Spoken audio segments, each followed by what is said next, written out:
Hi ಎಲ್ಲರಿಗೂ ನಮಸ್ಕಾರ. Welcome to Dhanya's vlogs in Kannada.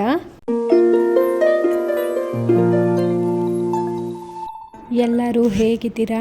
I hope ಎಲ್ಲರೂ ಚೆನ್ನಾಗಿದ್ದೀರಾ ಅಂತ ಅಂದ್ಕೊಳ್ತೀನಿ. ಈ ವ್ಲಾಗ್ ಬಂದು ಟ್ಯೂಸ್ಡೇ ವ್ಲಾಗ್ ಆಗಿರುತ್ತೆ. ನಾನು ಸಾಯಂಕಾಲದಿಂದ ವ್ಲಾಗ್ನ ಶುರು ಮಾಡೋಣ ಅಂದ್ಬಿಟ್ಟು ಶುರು ಮಾಡ್ಕೊಂಡಿದ್ದೀನಿ. ಸೊ ಅವತ್ತು ಅಮಾವಾಸ್ಯೆ ಇದ್ದಿದ್ದರಿಂದ ಪೂಜೆನೂ ಕೂಡ ಮಾಡ್ಕೊಂಡು ಬಿಡೋಣ ಅಂತ ಹೇಳಿಬಿಟ್ಟು ಮಾಡ್ಕೊಂಡಿದ್ದೀನಿ. ಒಂದು ರೆಸಿಪಿ ಕೂಡ ಶೇರ್ ಮಾಡಿದ್ದೀನಿ. ವಿಡಿಯೋನ ಸ್ಕಿಪ್ ಮಾಡದೆ ಕೊನೆವರೆಗೆ ನೋಡಿ ಆಯಿತಾ. ಹಾಗೆ ವಿಡಿಯೋ ಇಷ್ಟ ಆದರೆ ಪ್ಲೀಸ್ ಒಂದು ಲೈಕ್ ಕೊಡಿ. ನೀವು ಲೈಕ್ ಕೊಡೋದ್ರಿಂದ ನನಗೆ ವಿಡಿಯೋ ಮಾಡಲಿಕ್ಕೆ ಇನ್ಸ್ಪಿರೇಷನ್ ಸಿಗುತ್ತೆ. ಹಾಗೆ ಯಾರಾದರೂ ನನ್ನ ಚಾನಲ್ಗೆ ಸಬ್ಸ್ಕ್ರೈಬ್ ಮಾಡ್ಕೊಂಡಿಲ್ಲ ಅಂದರೆ ಪ್ಲೀಸ್ ನನ್ನ ಚಾನಲ್ಗೆ ಸಬ್ಸ್ಕ್ರೈಬ್ ಮಾಡ್ಕೊಳ್ಳಿ, ಸಪೋರ್ಟ್ ಮಾಡಿ ಎಲ್ಲರೂ.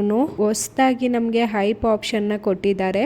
ಸೊ ಪ್ಲೀಸ್ ವಿಡಿಯೋ ಇಷ್ಟ ಆದರೆ ಲೈಕ್ ಕೊಟ್ಟ ತಕ್ಷಣ ಹೈಪ್ ಬರುತ್ತೆ. ಹೈಪ್ ಮಾಡಿ, ನೀವೆಲ್ಲರೂ ಹೈಪ್ ಮಾಡಿ ಲೈಕ್ ಕೊಟ್ರೇ ಬೇರೆಯವ್ರಿಗೆ ವಿಡಿಯೋ ಸಜೆಷನ್ಗೆ ಹೋಗೋದು. ನಾವು ಕಷ್ಟಪಟ್ಟು ವಿಡಿಯೋ ಮಾಡೋದಕ್ಕೆ ಪ್ಲೀಸ್ ಒಂದು ಲೈಕ್ ಕೊಟ್ಟು ನೀವು ನಮಗೆ ಇನ್ಸ್ಪಿರೇಷನ್ನ ಮಾಡಿ ಅಂತ ಕೇಳ್ಕೊಳ್ತೀನಿ ಎಲ್ಲರೊಟ್ಟಿಗೆ.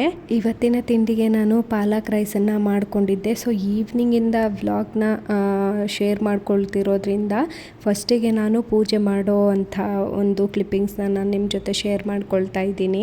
ಮೊದಲಿಗೆ ನಾನು ಅಮಾವಾಸ್ಯೆ ಆಗಿದ್ದರಿಂದ ಹೊಸ್ಲೆಲ್ಲನೂ ನೀಟಾಗಿ ಒರೆಸಿ ಗೂಡಿಸ್ಕೊಂಡು ರಂಗೋಲಿಯನ್ನು ಹಾಕಿಬಿಡೋಣ ಅಂತ ಹೇಳಿಬಿಟ್ಟು ಬಂದೆ. ರಂಗೋಲಿ ಡಿಸೈನ್ ನಿಮಗೆ ಇಷ್ಟ ಆಯಿತು ಅಂದರೆ ಪ್ಲೀಸ್ ಕಾಮೆಂಟ್ ಮಾಡಿ ತಿಳಿಸಿ ಆಯಿತಾ. ಸೊ ನೀವೆಲ್ಲರೂ ಮಾಡುವಂಥ ಒಂದು ಲೈಕ್, ಒಂದು ಕಾಮೆಂಟ್ ನಮಗೆ ಇನ್ಸ್ಪಿರೇಷನ್ ಅಂತ ಹೇಳ್ಬೋದು. ನಾವು ಎಷ್ಟೇ ಕಷ್ಟಪಟ್ಟು ಕಂಟೆಂಟನ್ನು ಕ್ರಿಯೇಟ್ ಮಾಡಿದ್ರೂ ಕೂಡ ನೀವೆಲ್ಲರೂ ಲೈಕ್ ಮಾಡಲಿಲ್ಲ, ಕಾಮೆಂಟ್ ಮಾಡಲಿಲ್ಲ ಅಂದರೆ ಆ ಕಂಟೆಂಟು ಬೇರೆಯವ್ರಿಗೆ ಶೇರೇ ಆಗೋಲ್ಲ. ಸೊ ಪ್ಲೀಸ್ ಎಲ್ಲರೂ ನನ್ನ ಒಂದು ವಿಡಿಯೋ ಬಗ್ಗೆ, ನನ್ನ ಕಂಟೆಂಟ್ ವಿಡಿಯೋ ಬಗ್ಗೆ ನಿಮಗೆ ಏನು ಅನ್ನಿಸ್ತು ಅದನ್ನು ಕಾಮೆಂಟ್ ಮಾಡಿ ತಿಳಿಸಿ ಅಂತ ಹೇಳಲಿಕ್ಕೆ ಇಷ್ಟಪಡ್ತೀನಿ. ಸೊ ಇವತ್ತಿನ ರಂಗೋಲಿ ಈ ಥರ ಬಂದಿತ್ತು.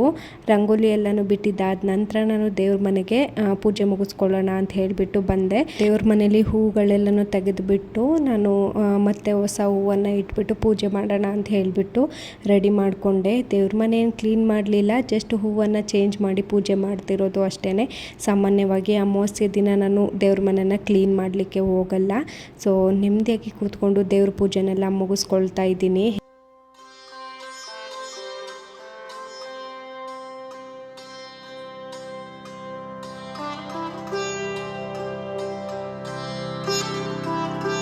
ನಾವು ಅದೇನೇ ಕೆಲಸ ಮಾಡಿದ್ರೂ ದೇವ್ರಿಗೆ ಒಂದು ಪೂಜೆಯನ್ನು ಮಾಡೋದ್ರಿಂದ ಎಷ್ಟು ಮನಃಶಾಂತಿ ಸಿಗುತ್ತೆ ಅಲ್ವಾ.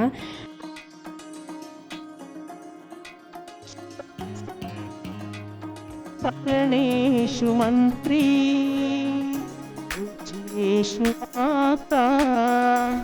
ನಾನಿವಾಗ ಬೆಳಿಗ್ಗೆ ಟಿಫನ್ಗೆ ಪಾಲಕ್ ರೈಸ್ನ ಮಾಡ್ಕೊಂಡಿದ್ದೆ ಅಲ್ವಾ, ಆ ರೆಸಿಪಿನೂ ಶೇರ್ ಮಾಡ್ಕೊಳ್ತಾ ಇದ್ದೀನಿ.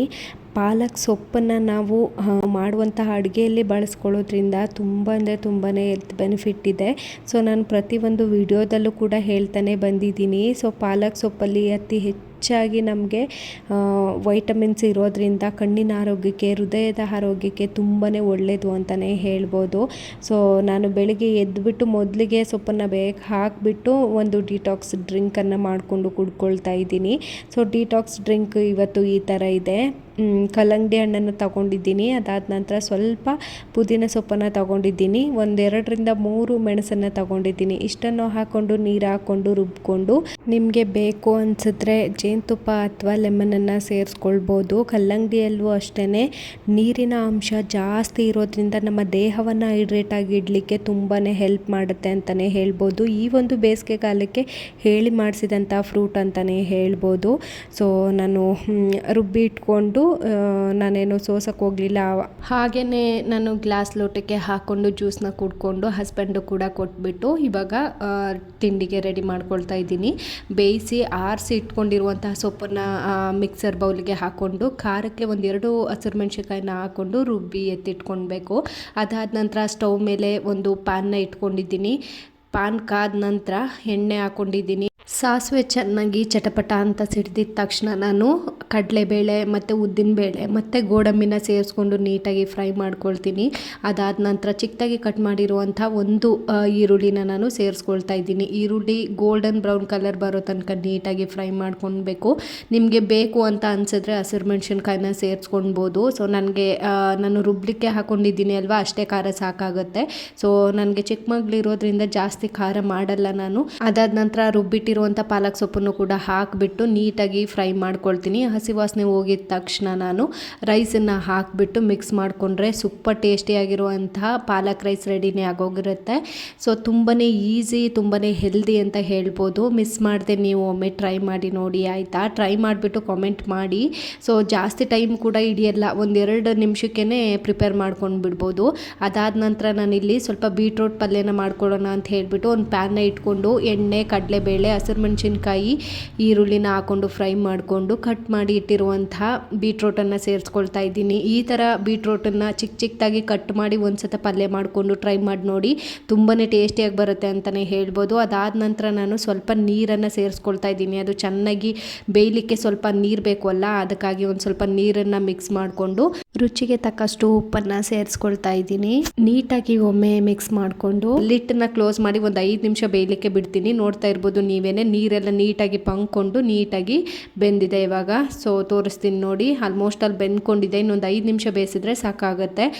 ಒಂದು 5 ನಿಮಿಷ ಚೆನ್ನಾಗಿ ಬೇಯಿಸ್ಕೊಂಡು ಮಿಕ್ಸ್ ಮಾಡ್ಕೊಂಡಿದ್ದಾದ ನಂತರ ನಾನಿಲ್ಲಿ ಕಾಯಿ ತುರಿನ ಸೇರಿಸ್ಕೊಳ್ತಾ ಇದ್ದೀನಿ. ನೋಡ್ತಾ ಇರ್ಬೋದು ನೀವೇ, ತುಂಬ ಅಂದರೆ ತುಂಬ ಟೇಸ್ಟಿಯಾಗಿ ಬಂದಿತ್ತು. ನೀವು ಕೂಡ ಒಮ್ಮೆ ಟ್ರೈ ಮಾಡಿ ನೋಡಿ.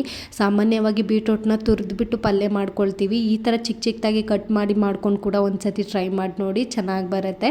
ಅದಾದ ನಂತರ ನಾನು ಕೊತ್ತಂಬರಿ ಸೊಪ್ಪನ್ನ ಹಾಕ್ಕೊಂಡು ಮಿಕ್ಸ್ ಮಾಡ್ಕೊಳ್ತಾ ಇದ್ದೀನಿ. ಇಷ್ಟು ಮಾಡಿಕೊಂಡ್ರೆ ಸೂಪರ್ ಟೇಸ್ಟಿಯಾಗಿರುವಂತಹ ಬೀಟ್ರೋಟ್ ಪಲ್ಯ ರೆಡಿನೇ ಆಗೋಗುತ್ತೆ. ಅದಾದ ನಂತರ ನಾನಿಲ್ಲಿ ಒಂದು ಮಿಕ್ಸ್ಡ್ ಫ್ರೂಟ್ಸ್ ಸಲಾಡ್ನ ಮಾಡ್ಕೊಳ್ಳೋಣ ಅಂತ ಹೇಳಿಬಿಟ್ಟು ಬನಾನನ ತೊಗೊಂಡಿದ್ದೀನಿ. ಅದಾದ ನಂತರ ಸಪೋಟನ್ನು ತೊಗೊಂಡಿದ್ದೀನಿ. ನೆಕ್ಸ್ಟ್ ನಾನಿಲ್ಲಿ ಕಲ್ಲಂಗಡಿ ಹಣ್ಣನ್ನು ತೊಗೊಂಡಿದ್ದೀನಿ. 1 ಟೇಬಲ್ ಸ್ಪೂನ್ ಆಗುವಷ್ಟು ಜೇನುತುಪ್ಪನೂ ಕೂಡ ಸೇರಿಸ್ಕೊಳ್ತಾ ಇದ್ದೀನಿ. ಇದಕ್ಕೆ ಜೇನುತುಪ್ಪನ ಸೇರಿಸ್ಕೊಂಡಿದ್ದಾದ ನಂತರ ನಾನಿಲ್ಲಿ 1-2 ಬಾದಾಮಿನ ಮೇಲ್ಗಡೆ ಡ್ರೆಸ್ಸಿಂಗ್ ಮಾಡಲಿಕ್ಕೆ ಅಂತ ಹೇಳಿಬಿಟ್ಟು ಈ ಥರ ತುರಿದ್ಬಿಟ್ಟು ಹಾಕ್ಕೊಳ್ತಾ ಇದ್ದೀನಿ. ನೋಡ್ತಾ ಇರ್ಬೋದು ನೀವೇ, ತುಂಬ ಅಂದರೆ ತುಂಬ ಚೆನ್ನಾಗಿ ಬರುತ್ತೆ ಟೇಸ್ಟು. ನೀವು ಕೂಡ ಒಮ್ಮೆ ಟ್ರೈ ಮಾಡಿ ನೋಡಿ. ಊಟ ಆಗಿದ ನಂತರ ಈ ಥರ ಒಂದು ಮಿಕ್ಸ್ಡ್ ಫ್ರೂಟ್ ಸಲಾಡನ್ನು ತಿನ್ನೋದ್ರಿಂದ ಹೆಲ್ತ್ಗೆ ತುಂಬಾ ಒಳ್ಳೆಯದು ಅಂತಲೇ ಹೇಳ್ಬೋದು. ನನ್ನ ಹೆಲ್ತಿ ಬ್ರೇಕ್ಫಾಸ್ಟ್ ಇವತ್ತು ಈ ಥರ ಇತ್ತು, ನೋಡ್ತಾ ಇರ್ಬೋದು ನೀವೇ.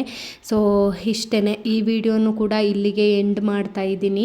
ನನ್ನ ಈ ಒಂದು ಹೆಲ್ತ್ ಟಿಪ್ ಬಗ್ಗೆ ಈ ವಿಡಿಯೋ ನಿಮ್ಗೇನಾದರೂ ಇಷ್ಟ ಆಗಿತ್ತು ಅಂದರೆ ಪ್ಲೀಸ್ ಒಂದು ಲೈಕ್ ಮಾಡಿ, ಹಾಗೆ ಸಬ್ಸ್ಕ್ರೈಬ್ ಮಾಡಿ, ಬೆಲ್ ಬಟನ್ನ ಪ್ರೆಸ್ ಮಾಡಿ, ನೋಟಿಫಿಕೇಶನ್ ಆಲಲ್ಲಿ ಇಟ್ಕೊಳ್ಳಿ. ಸಿಗ್ತೀನಿ ನೆಕ್ಸ್ಟ್ ವಿಡಿಯೋದಲ್ಲಿ. ಅಲ್ಲಿವರೆಗೂ ಕೀಪ್ ವಾಚಿಂಗ್, ಕೀಪ್ ಸಪೋರ್ಟಿಂಗ್ ಅಂತ ಹೇಳ್ತಾ ವಿಡಿಯೋನ ಇಲ್ಲೇ ಎಂಡ್ ಮಾಡ್ತೀನಿ. Thank you so much. ಯಾರೆಲ್ಲ ನನಗೆ ವಿಡಿಯೋನ ನೋಡಿಬಿಟ್ಟು ಕಾಮೆಂಟ್ ಹಾಕಿ ಸಪೋರ್ಟ್ ಮಾಡ್ತಾ ಇದ್ದೀರೋ, ನಿಮ್ಮೆಲ್ಲರ ಸಪೋರ್ಟ್ ನನ್ನ ಚಾನಲ್ ಮೇಲೆ ಹೀಗೆ ಇರಲಿ. ಟೇಕ್ ಕೇರ್ ಎಲ್ರಿಗೂ. ಬಾಯ್.